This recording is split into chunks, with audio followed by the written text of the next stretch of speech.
What's up, Gunpla modelers? This is Strider Prime, bringing you a new edition of Gundam Models, and today I am going to build this.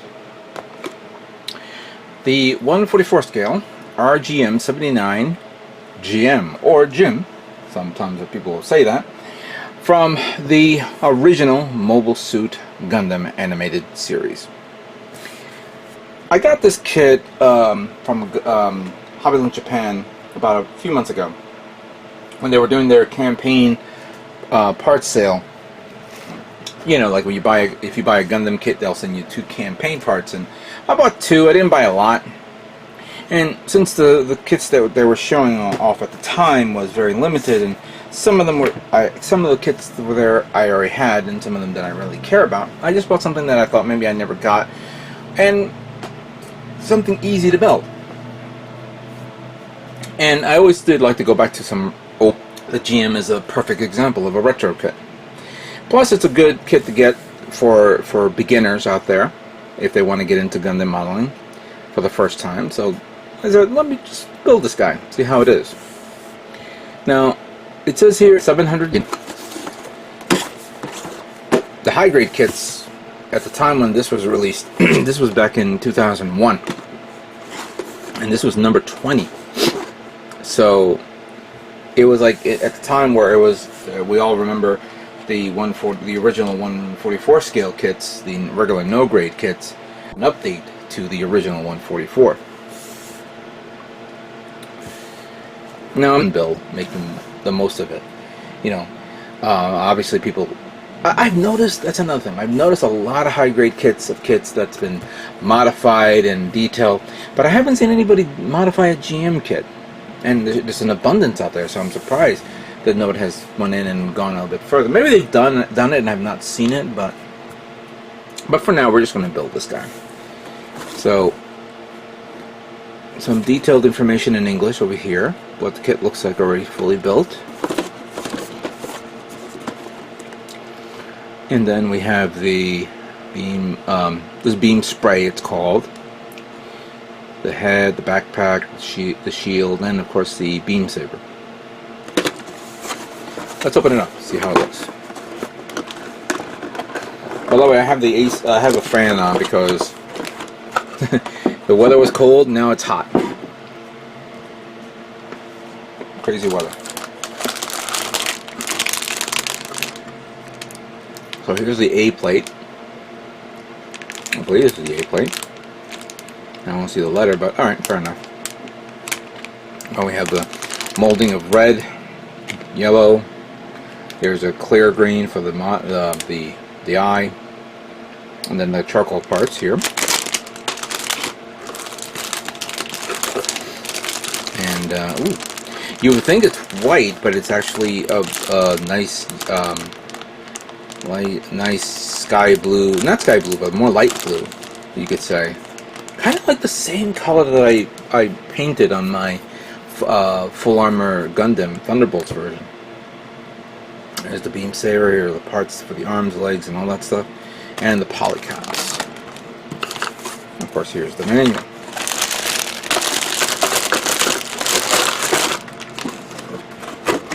That is. Let us look at the manual.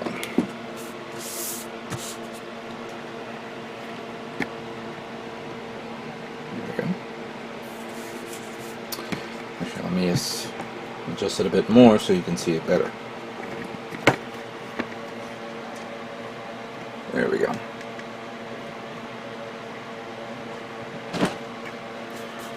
Okay. EFSF mass productive. Shouldn't we say mass produced? Mobile suit.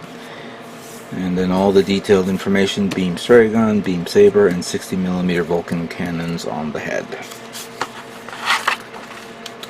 And okay, we're here. We're seeing the detailed look of the kit. We have the entire sheet of parts of all the polycaps that you'll use for this kit. Polycaps, excuse me. Yeah, the polycaps are here for all the parts.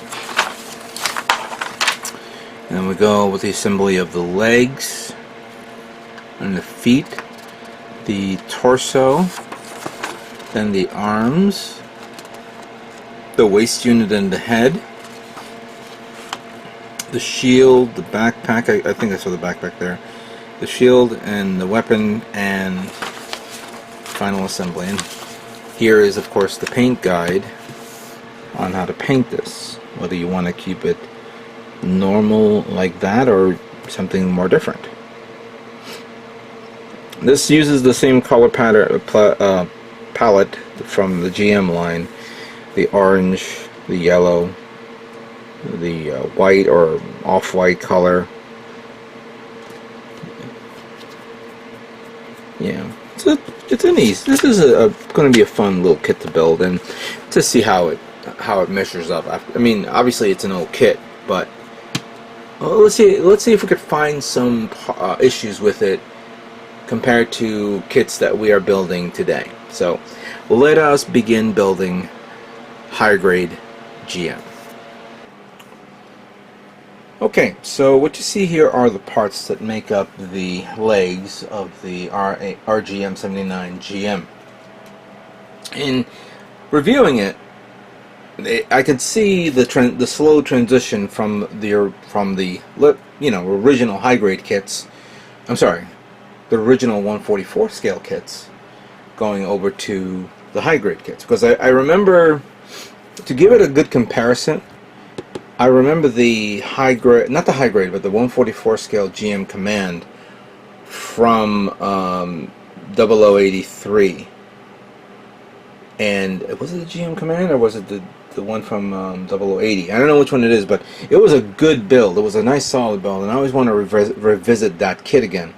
But this one, transitioning from that kit to this, I do see some weird thing. I do see some inconsistencies and some work that you will have to work on this kit if you want to make it something a little bit more better. But let's work on the assembly right now. So we're going to need this. I'll buy this poly cap here, and then this poly cap that goes over here. Closes up like so. Clearly, since this is the front part, there's a gap here and here, so clearly, I mean, we're not doing this, so I'm just going to give you an example. You put glue there, of course, seal it up till it's nice and flush, and it gives you a little bit of bleeding, and then sanding it down with a 400, 600, 800, 1000 if you wish. For the leg, the lower part of the leg, it's the same thing. There's a seam line that cuts right down the middle. Obviously, as years progress with with making the high grades better,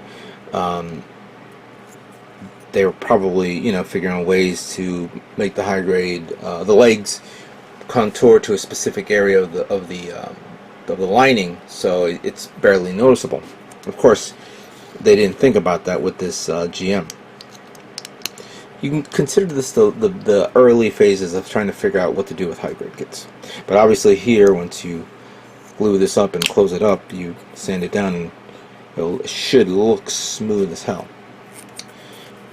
We have this charcoal part here that goes like that. The bigger part goes inside like this. And then we have this part here of the upper part that completes that. The foot, of course, we have the two parts of red. I try to cut the parts closest to the edge without damaging it, and I do see that it's easy to clean up. There shouldn't be any problems, destroying the design of the leg. I'm sorry, the foot. Then we have this part here, followed by this part that goes in nice and smooth. And we have this part that goes here, again, right in the middle. They probably said, you know what, in the future we're going to close this up, but at the edge here, this is where it connects. But for now, you put it here, and obviously you sand it down. Another thing I've noticed, and I don't know if this can be removed. Yeah, it can be removed while it's still plugged, maybe once it's glued in. This part here should be charcoal, but they didn't think about that. They probably never thought of that, but you do see that in the manual. Put got here to finish this up. And there you have it. The legs of the GM are done. Pretty nice. Good. Simple. Let's now move on to the next part of the build. So the next part is going to be the torso unit. And it's actually not following the standard manuals, like where it begins with the head and the torso, or torso, then the head, then the arms, then the waist. No, it's all over the place here. So we'll do it exactly as it says. We have this poly cap that goes right there. Close this up like so. Now here they were able to figure out that with this seam line here, I'm sorry, this panel line, it covers up the seam line, so you don't have to worry about that. So you know, somebody must have thought of that. So oh, we'll do that right here because it is actually part of the design. Then we have the red parts here, which in reality, when you look at the manual, these are actually, well, they painted it like a slightly orange-red type color. It's a nice and smooth, not that much detail, obviously for this scale. But we have this that goes, let's see here, that goes in here like so, supposedly. It looks like it goes through there, but I'm trying to figure this out.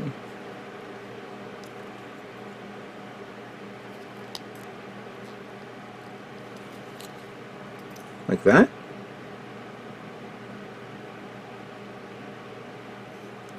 I think it goes all the way in, so I'm going to push it in there, right there. Alright, so we then have these two parts that goes in like so. These two that goes in like so here. Okay. These areas needs to be sanded down. We have this trim part that goes right there. That's very nice. And we have the two vent parts that in reality you don't have to worry about putting it, you know, make a mistake here.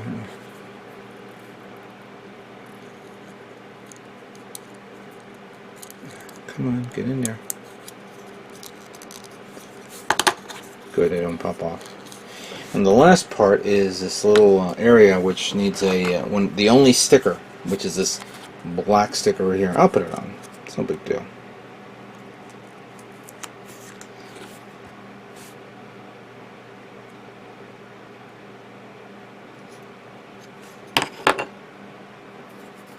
Where's my...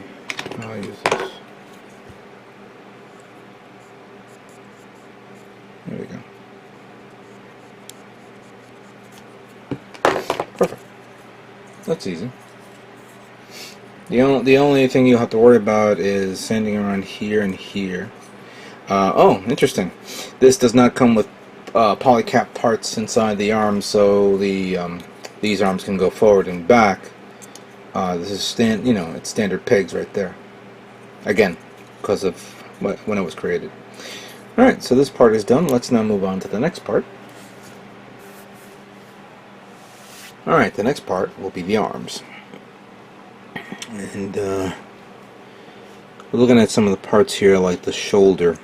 Shoulder has a seam line right in the middle, but it shouldn't be a problem for sanding down. Since this is nice and flush, just get yourself like one of those sanding sticks that's rigid, and just sand it down smoothly, not aggressively, smoothly first, just to get it off. And take your time on this. So this is actually very easy to do.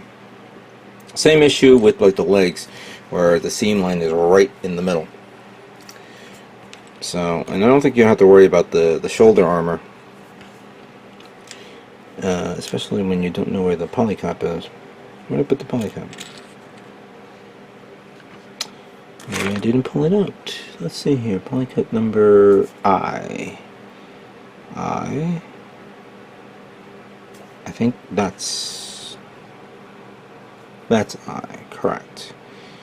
Let me just confirm the other polycaps. This is letter H. That is letter M. And fortunately we have a lot of N. So that goes there. So this goes here, and it has to face that way.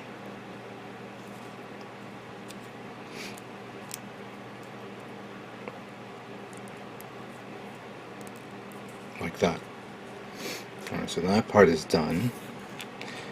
For the arm, I'll begin with this part that holds up the actual hands, and there's a little notch there, so it's easy to line up and put it together, put it right there.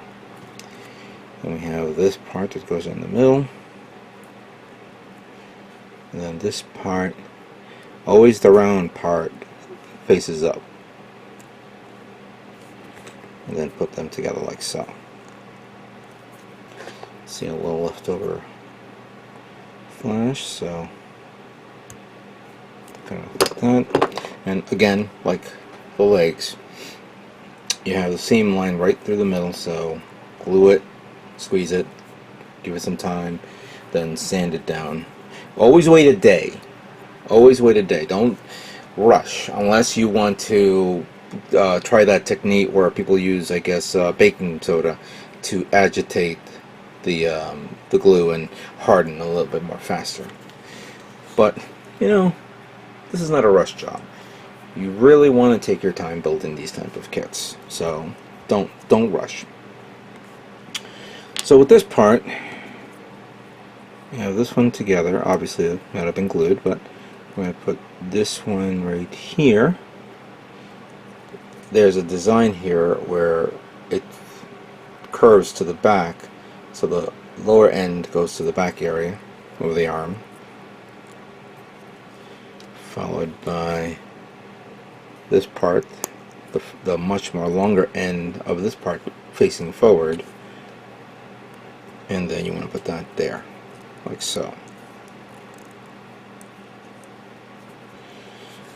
And we have the manipulator hand, goes there, goes there, and then this one, there's actually a little part, there's a little guide there, so you can just slide that in like so. Interestingly enough, even though you can slide in like so, there's actually some detail for this, which technically is going to be covered up by this. I don't know why Bandai would think about it, but it still is necessary for you to use it for the assembly. So there you go. The arms and hands of the GM are done. Let's move on to the next part of it.